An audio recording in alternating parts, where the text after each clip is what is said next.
Hey, we're here again with TrainerRoad's Jonathan Lee after stage 2 of single track 6. John, how you doing? I have no information. I'm going in cold. How you doing? Doing well. The stage did not. I made a big mistake today. But the stage was. It was still good. Still a good time. Got to see tons of TrainerRoad users out there, like subscribers, athletes. It's amazing. So that part was really cool. But yeah, I made big mistakes today. Should we go over the stage? Well, let's go over the stage and then I'll say the mistake. Does that work? Okay. Yeah, sure. So today's stage was supposed to be 27 miles. Foreshadowing there. And then in terms of climbing, it had like 3,400 or 3,500 feet of climbing, I think. You described it as sawtooth though, right? So not like Yep. a big one or anything, right? Constant like undulations because it's a traverse up a huge like canyon valley, so to speak. So it's kind of just like constantly undulating as it kind of just runs up. And but my stage was not 27 miles. It was 29 miles. And I climbed an additional like 150 or almost 200 feet or something. But I took a wrong turn. Oh, no. I was using my Garmin. I had the course on there. I came down pretty early on, like quite early on, a few miles into the race. And some hikers had a dog, and a dog jumped out and started sprinting right next to me and was biting at my leg. And in the chaos, he didn't bite my leg, thank goodness. But in the chaos, I completely missed a turn that I should have made because I was like just trying not to die mostly. And I made the mistake of not checking on my race because on my Garmin, I have 3 files. I have ride, train, and race. And on ride and train, or at least on train, I have it set to not recalculate because Garmin's recalculating is like famously bad, particularly with trails. So, but it's not set that way on my race account or race profile. I didn't know that.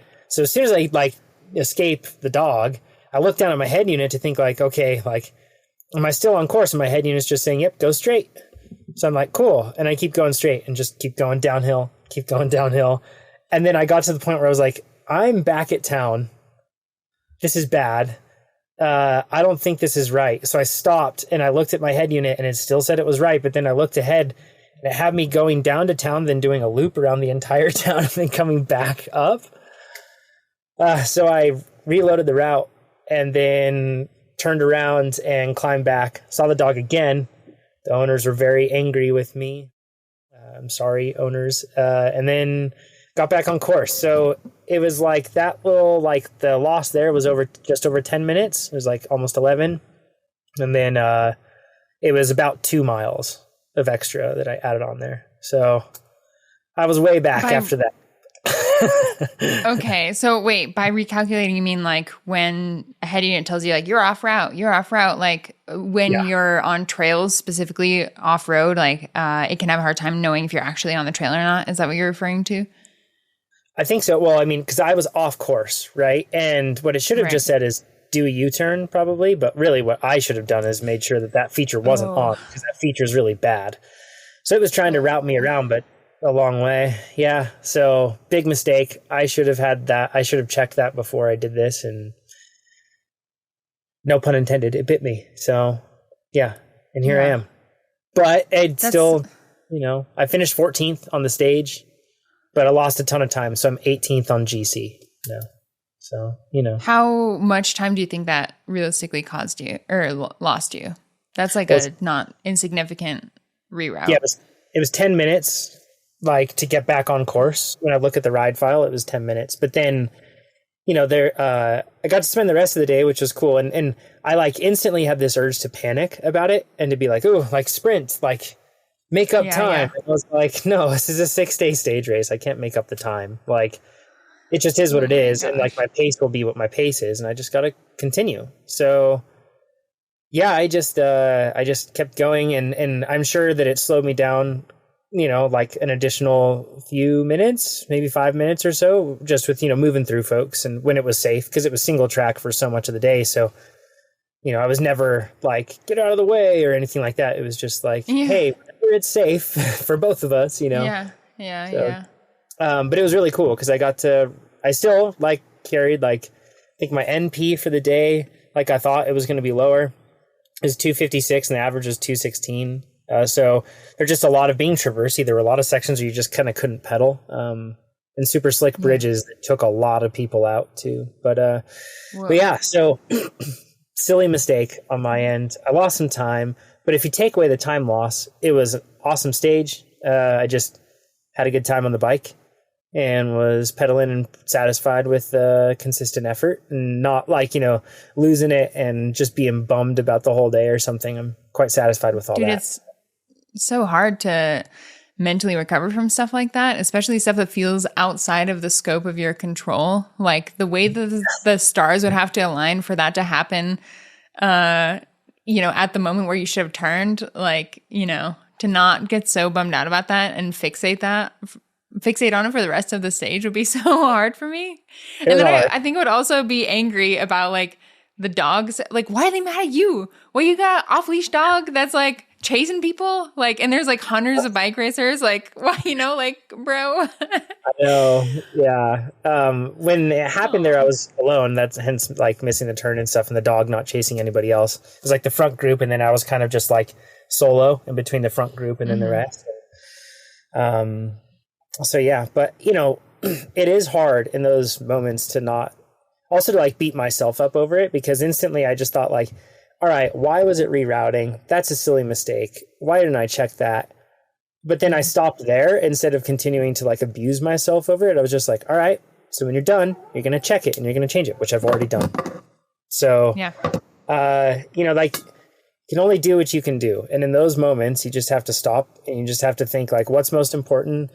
Most important is to get through the stage with like, yes, minimizing losses, but really get through the stage with the same pace plan that you have before in terms of your effort. So I just focused on the effort. I do admit that like I wasn't as good with pacing today. There were a few times when I was leaning into the climbs a bit too hard and I should have been a little easier.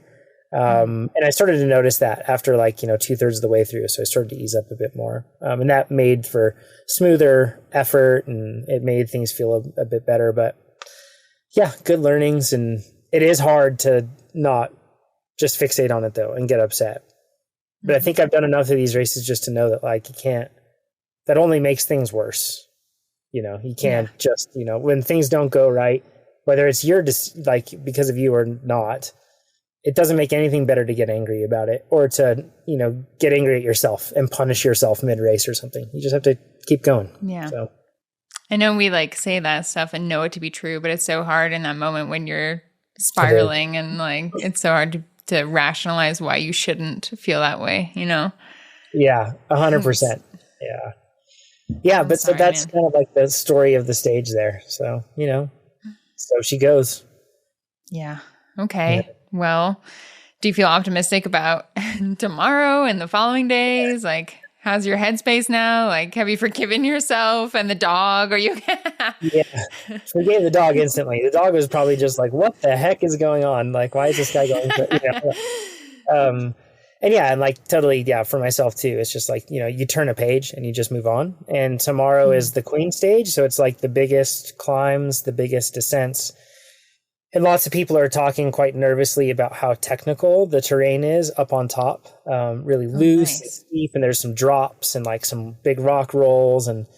But if the YouTube videos are to be trusted at all, looking at those, it's it looks spicy in spots, but at the same time, it's not too dissimilar from some of the stuff that we have in the higher Sierra, where it's a little loose and chunky with like ledges and drops and stuff. So I'm looking forward to it.